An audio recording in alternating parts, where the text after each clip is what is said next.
Hi guys, how are you? I hope you will be fine. जो हमारा चल रहा है फ्यूचर टेंस, आज हम उसका थर्ड सब टेंस पढ़ेंगे, फ्यूचर परफेक्ट टेंस, जैसा कि उसके नाम से ही पूर्ण भविष्यकाल। आज उसका हम पार्ट डी देखने वाले हैं। पार्ट डी होगा उसका इंट्रोगेटिव प्लस नेगेटिव सेंटेंस।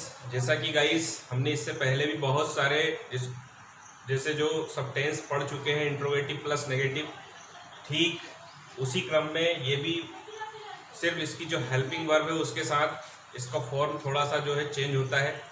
तो गाइस देखते हैं किस तरीके से हमें इसकी ट्रांसलेशन करनी है। अब हम जानते हैं कि जो हमारा इंट्रोगेटिव प्लस नेगेटिव सेंटेंस होता है तो वो दो कंडीशन उसमें हमेशा अप्लाई होती है। फर्स्ट वन होगी आपकी, यदि आपका जो सेंटेंस है वो क्या से स्टार्ट हो, अर्थात हमारा वाक्य क्या से प्रारंभ हो। तो अब गाइस अगर हमारा सेंटेंस क्या से अगर स्टार्ट होता है तो जब हम उसका ट्रांसलेशन या अनुवाद जब करते हैं तो सबसे पहले आपको विल या shall according to your subject, अगर आपका सब्जेक्ट आई और बी है तो उसके अकॉर्डिंग आपको सेल सबसे पहले लिखना है। और यदि आपका सब्जेक्ट अन्य जो बाकी के सब्जेक्ट्स होते हैं तो आपको सबसे पहले विल लिखना है। इसके बाद आपको सब्जेक्ट लिखना है। सब्जेक्ट लिखने के बाद आपको नॉट लिखा जाएगा या लिखा जाता है। उसके बाद आपको हेल्पिंग वर्ब्स की जो हैव बचा हुआ है उसको लिख दिया जाता है। हैव लिखने के बाद यहाँ आपको मेन वर्ब का थर्ड फॉर्म अर्थात मुख्य क्रिया का तीसरा रूप लिखा जाना है। इसके बाद आपका जो भी उस सेंटेंस के अकॉर्डिंग जो ऑब्जेक्ट बचा हुआ होता है वो ऑब्जेक्ट लिख दिया जाता है। जहाँ आपका सेंटेंस कंप्लीट हो जाता है वहाँ आपको क्वेश्चन मार्क या इंट्रोगेटिव जो साइन होगा, प्रश्नवाचक संकेत चिन्ह जिसे हम बोलते हैं, लिखा जाता है। तो गाइज इस तरीके से आपका जो रूल्स है वो प्रिपेयर होता है। यहाँ पर विल और shall plus subject plus not plus have plus main verb third form plus object and then question mark. अब गाइज फ्यूचर परफेक्ट के अकॉर्डिंग अगर हम बात करते हैं तो यहाँ अगर आपका कॉम्प्लेक्स सेंटेंस ज़्यादातर आपको देखने को मिलते हैं, कॉम्प्लेक्स या कंपाउंड जिसे आप बोलेंगे, संयुक्त। अब जब आपके इसमें संयुक्त वाक्य या सेंटेंस अगर आपको मिलेंगे ट्रांसलेशन के लिए तो तब आपको करना क्या है। तो गाइस सिंपली यहाँ हमने लिखा है कि यदि संयुक्त वाक्य वाले एग्जाम्पल्स अगर आपके आए तो पहले शब्द के बाद उसमें गाइस आपको नोटिस करना है कि जहाँ पर भी आपको पहले वर्ड या पहले शब्द जहाँ लिखा हुआ होगा उसके बाद का जो भी पार्ट होगा उसको आपको फ्यूचर परफेक्ट में कन्वर्ट कर देना है। और जो फर्स्ट पार्ट इट मीन्स जो पहला शब्द जहां आपका लिखा हुआ पहले उससे पहले का जो भी पार्ट होगा उसको आपको प्रेजेंट इंडेफिनिट में कन्वर्ट कर देना है। तो गाइस इस तरीके से हम देखेंगे कि हमारा जो एग्जाम्पल्स है उसको किस तरीके से हमें ट्रांसलेट करना है। How can be translated Hindi to English. Let's see. क्या 7 बजने से पहले लड़के मैच नहीं खेल चुके होंगे? तो गाइस यहाँ पर हमने जो अभी हमने देखा था ठीक उसी तरह का एग्जाम्पल्स आपके सामने है। ये पहले वर्ड जो जहाँ पर आपका आया हुआ है तो इसके बाद का जो पार्ट होगा लड़के मैच नहीं खेल चुके होंगे। तो गाइस इसको सबसे पहले हमें कन्वर्ट करना है फ्यूचर परफेक्ट में। तो गाइस देखेंगे will the boys not have played the match before. अब गाइस क्या 7 बजने से, तो इट्स 7। अब इस तरीके से हमारा जो टेंस होगा वो इस तरीके से यहाँ हिंदी से इंग्लिश में कन्वर्ट हो जाएगा। Let's see some more examples so that you can understand it very well. Second देखेंगे क्या गाड़ी आने से पहले हम टिकट नहीं ले चुके होंगे। तो गाइस यहाँ पर भी सेम रिपीट हो रहा है जिसको बोलना चाहिए। तो अब हम टिकट नहीं ले चुके होंगे, इसको हमें फ्यूचर परफेक्ट में कन्वर्ट कर देना है। तो सेल भी, अब सेल क्यों आया गाइस? क्योंकि हमारा सब्जेक्ट हम है तो इसके अकॉर्डिंग हमने सेल सबसे पहले लिखा, फिर इसके बाद आपका वी आया, फिर उसके बाद आपका रूल्स के अकॉर्डिंग आपने नॉट लिखा है, फिर हैव आ गया, उसके बाद main verb third form taken हो गया, टिकट्स हो गया। अब बिफोर, अब गाड़ी आने से। तो गाइस बिफोर के बाद बच रहा है आपका, अब चूंकि टिकट रेलगाड़ी की बात चल रही है तो द ट्रेन अराइव्स। तो गाइस देखते हैं shall be not have taken tickets before the train arrives. Third examples की अगर हम बात करते हैं गाइस, क्या सोने से पहले बच्चे ने दूध नहीं पिया होगा? तो गाइस फिर हम देखें पहले, इसमें भी वही रिपीट हो रहे हैं उसी तरह के सेंटेंसेस। तो हम जो पहले के बाद वाला पार्ट है उसे फिर से फ्यूचर परफेक्ट में कन्वर्ट करना हमें। तो इसके अकॉर्डिंग हमने हमारी जो हेल्पिंग वर्ब है वो उसमें से विल सबसे पहले लिखा, फिर अब बच्चा आपका सब्जेक्ट है तो द चाइल्ड आ गया, फिर उसके बाद according to your rules not आ गया, फिर उसके बाद हैव आ गया। अब पीना तो ड्रिंक, सेकेंड फॉर्म ड्रिंक और थर्ड फॉर्म हुआ ड्रंक। तो will the child not have drunk milk.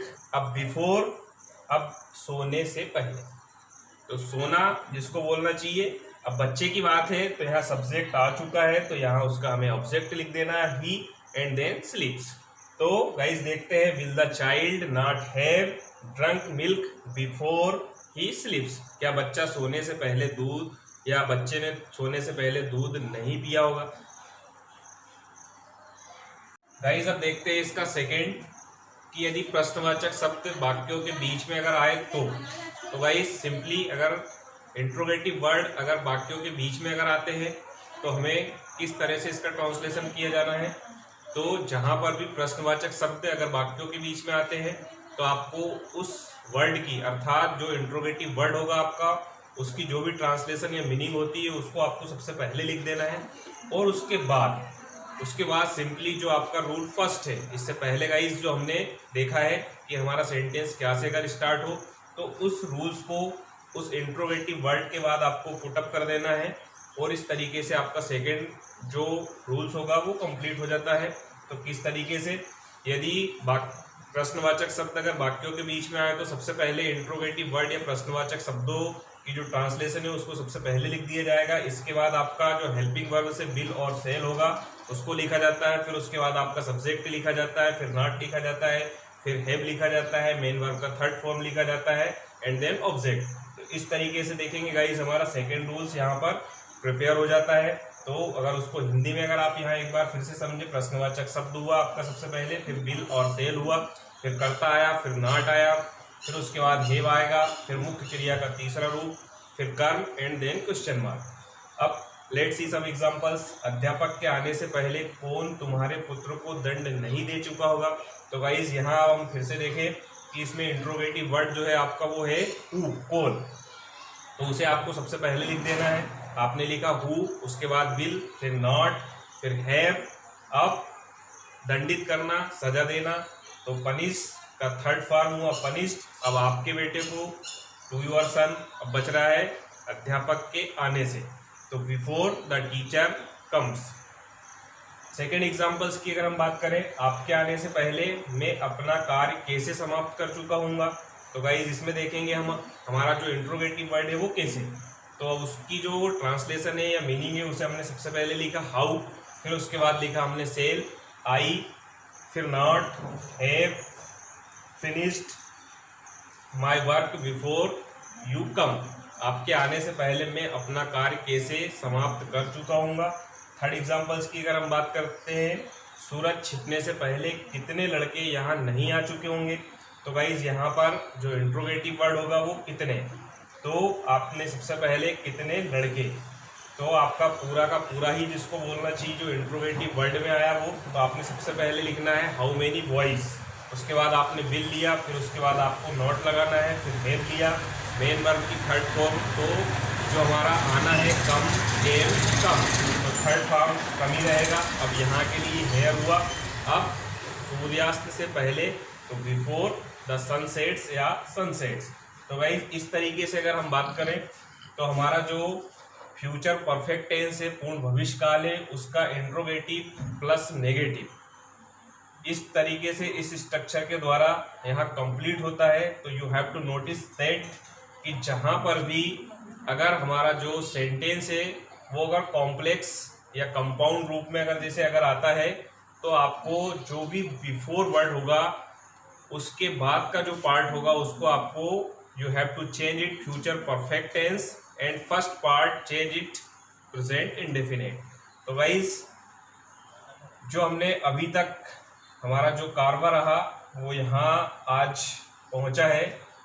इसके बाद हम जल्दी ही इसका जो अगला फ्यूचर परफेक्ट कंटिन्यूअस होगा वो आपके सामने प्रेजेंट करेंगे। Thanks for watching.